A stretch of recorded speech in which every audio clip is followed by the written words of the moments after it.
Hi friends, మనము ఒక విషయం గురించి మాట్లాడుకుందాం.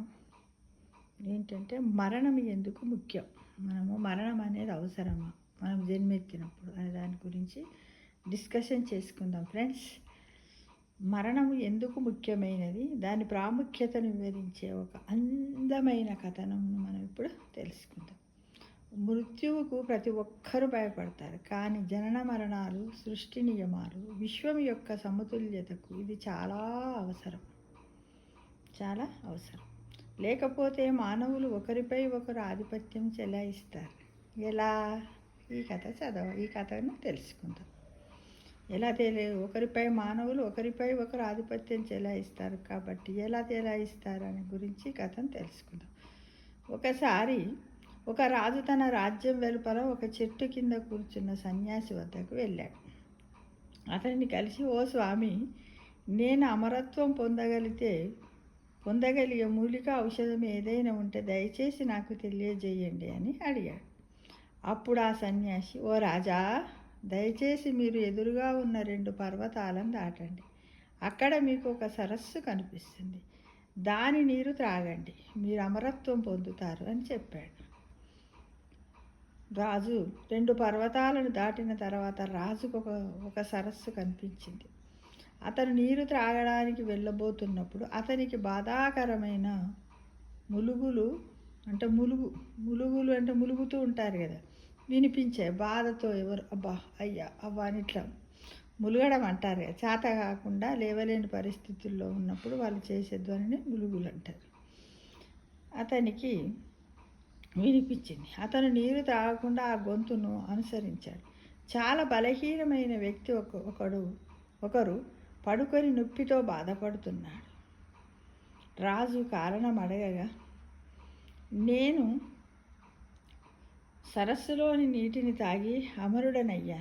నాకు 100 ఏళ్ళు నిండిన తర్వాత నా కొడుకు నన్ను ఇంటి నుంచి గెంటివేశాడు.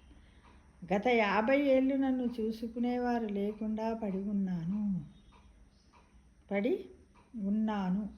నా కొడుకు చనిపోయాడు. నా మనుమలు ఇప్పుడు వృద్ధులయ్యారు. నేను కూడా తినడము మరి నీరు తాగటం మానేశాను. అయినా నేను ఇంకా బ్రతికే ఉన్నాను అన్నాడు. రాజు ఆలోచించాడు. అమ్మా, అమరత్వము మరియు వృద్ధాప్యము యొక్క ప్రయోజనం ఏమిటి? నేను అమరత్వంతో పాటు యవ్వనము పొందితే పరిష్కారం కోసం మళ్ళీ సన్యాసి దగ్గరికి వెళ్ళి అడిగాడు. నాకు అమరత్వంతో పాటు యవ్వనం కూడా లభించే మార్గము తెలపండి అని సన్యాసి అడిగాడు. ఎవరు అడిగారు? రాజు అడిగారు. ఎవరిని అడిగాడు? సన్యాసి ఇలా అన్నాడు, సరస్సు దాటిన తర్వాత మీకు మరొక పర్వతం కనిపిస్తుంది. దాన్ని కూడా దాటండి. అక్కడ మీకు పసుపు రంగు పండ్లతో నిండిన చెట్టు కనిపిస్తుంది. వాటిలో ఒకటి తీసుకొని తినండి. మీరు అమరత్వంతో పాటు యవ్వనం కూడా పొందుతారు. రాజు బయలుదేరి మరో పర్వతాన్ని దాటాడు.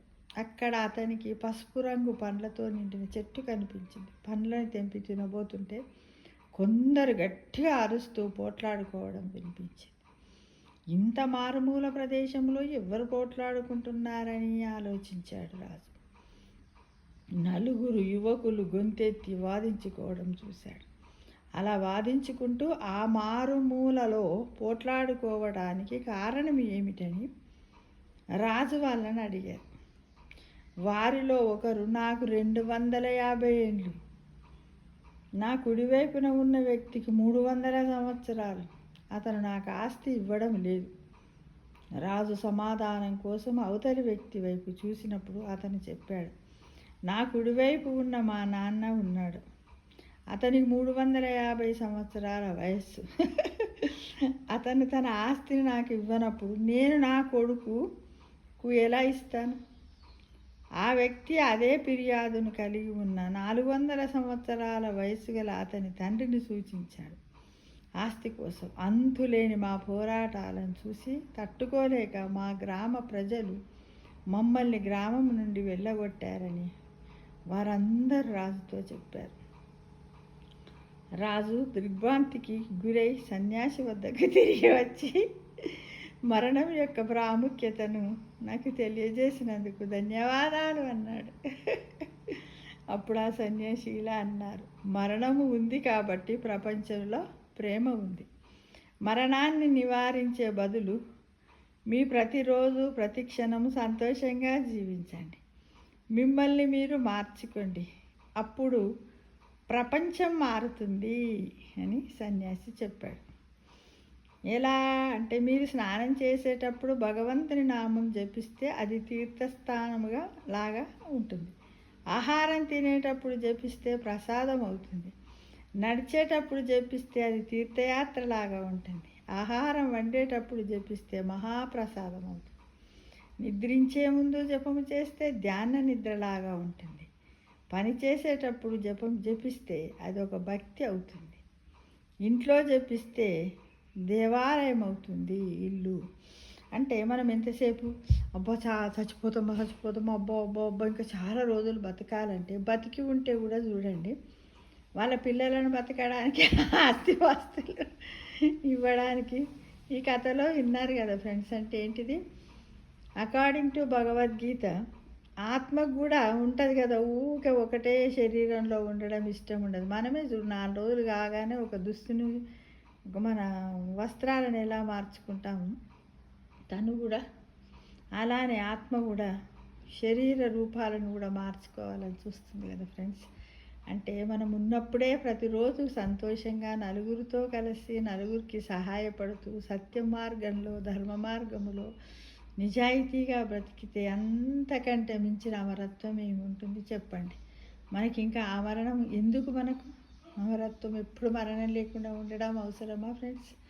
ఒక్కసారి ఆలోచించి కామెంట్ బాక్స్లో పెట్టండి మీ ఒపీనియన్.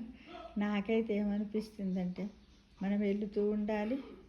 ఎన్ని రోజులు భగవంతుడు మన శరీరంలో ఉన్నటువంటి అవయవాలు ఎన్ని రోజుల వరకు పనిచేస్తే అన్ని రోజుల వరకు మనం బ్రతకడానికి ప్రయత్నం చేయాలి. ఓకేనా ఫ్రెండ్స్? చాలా బాగుంది కదా. ఇదేంటిది? లైఫ్ ట్రూత్లో కూడా తీసుకోవచ్చు దీన్ని. లైఫ్ ట్రూత్ కదా. నేను ఒక విషయం గురించి డిస్కషన్ అన్నాను కదా, ఇది లైఫ్ ట్రూత్, జీవిత సత్యాలు. ఇవన్నీ కూడా మనం అందరం కూడా తెలుసుకోవాలి కదా. దీంతో ఆ రాజకీయాలు ఏ విధంగా అయితే మళ్ళీ వచ్చి అడిగాడో, మనం కూడా ఆ విధంగానే మన జీవిత మార్గాన్ని, గమ్యాన్ని మనం ఏర్పరచుకోవాలి.